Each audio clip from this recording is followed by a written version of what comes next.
Hi, I'm currently packing to go to the Netherlands. I'm working on a bunch of different travel videos and videos that I filmed over the last couple of months, but I didn't really have any chatty videos ready for while I was in the Netherlands. So I asked you on Instagram whether you wanted to see a beautiful end papers video or whether I should do an end of the year TBR. So basically all the books that I want to try and get to before the end of the year. And that's the one you picked. If you watched my Jane Austen video, you will know that in November, I'm reading all of Jane Austen, so not really time to read anything else. So these are the books I'm hoping to get to in December. I am actually on track with my 50 book challenge, which is a miracle and never really happens. I have big plans for next year. I want to fit in a lot more reading now that I'm freelance, so I'll talk more about that at the end of the year. I'm going to start with this one. It is called The Familiars. Out in February. It's a book about midwives, about witch hunts, and if you know me, you know that that's right up my street. I've read quite a few children's books, some YA books that kind of cover those topics. Keen to try out some adult literature that features the same themes. The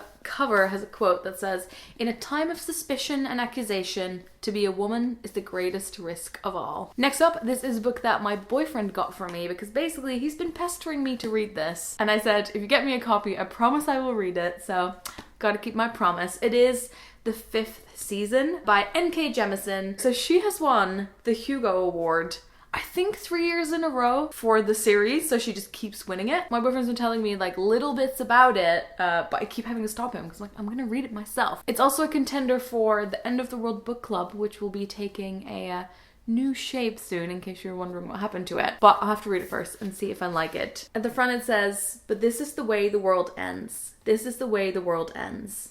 This is the way the world ends for the last time." It's got a very good dedication as well. It says, "For all those who have to fight for the respect that everyone else is given without question." I'm really curious if some of you have read this.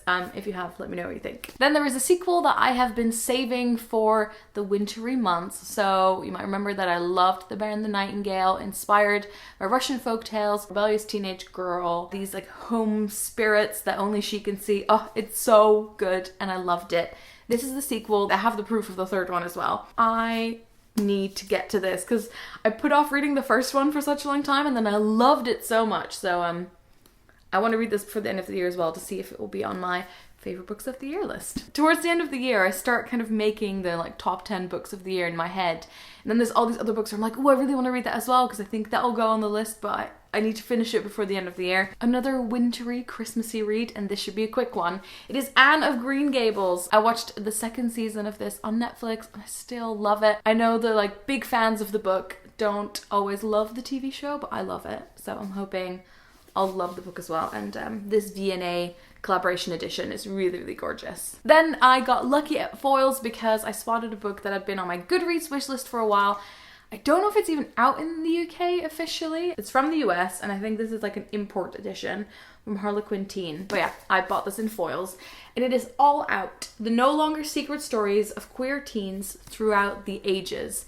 Really, really excited about this. It has some fairy tales in it as well, but it mostly seems to be historical with magical elements. This is such a great idea. I'm so glad someone made it and I'm very excited to read it. And then finally, this is another one for the End of the World Book Club potentially, and I can't believe I haven't read this. Noughts and Crosses by Mallory Blackman. I know loads of you will have read it. There's gonna be, I think it's a TV show, right, that they're filming at the moment. So need to read this before that comes out. Also because I've like met Mallory Blackman a bunch of times and I love what she does, so need to get to this. Alright, so those are some of the books I'm hoping to read before the end of the year. I'm curious to hear how you're doing with whatever reading challenge you might be doing, so do leave a comment down below. If there's any of the books I mentioned that I should put higher on the list, let me know as well. I hope you're having a lovely autumn. I am super enjoying like the cold days with the beautiful sunlight. I'm gonna go back to reading Jane Austen. All right, thanks for watching. Doei!